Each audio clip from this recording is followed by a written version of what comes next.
Et c'est lors de la première campagne qu'on a su qu'il y a beaucoup de cas qui ne sont pas connus parce que les gens ne se lèvent pas pour aller faire le dépistage. Il y a assez de cas, il y a plus de 1000 cas par an au Mali.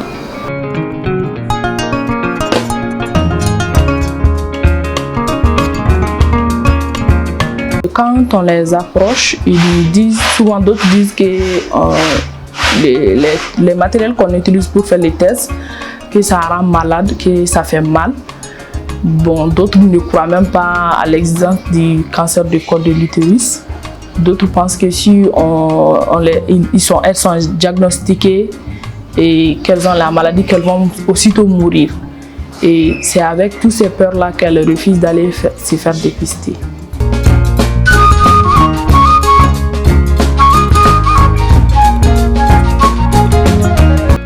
Dans un pays où même les oncologues, même les services de prise en charge là sont très petits, il n'y a que 4 environ.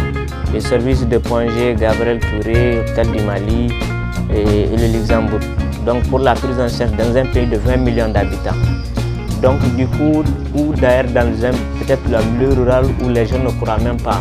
Ouba Fofo, c'est des djinns ou bien des trucs comme ça, une personne inventée, on ne croit même pas à la maladie.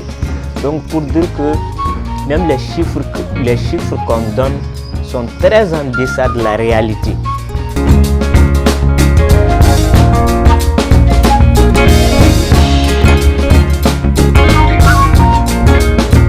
Nous avons pris conscience que nous ne pouvons pas rester à attendre à ce que nous aurons des cas pour pouvoir aller en charge, parce que nous avons compris pendant le traitement que la meilleure forme de lutte contre cette maladie, c'est sensibiliser pour que les gens puissent aller se dépister à temps. Donc c'était comme ça qu'on s'était engagé dans le cadre de la lutte contre le cancer du col de l'utérus et du cancer du sein, qui sont les cancers les plus courants au Mali.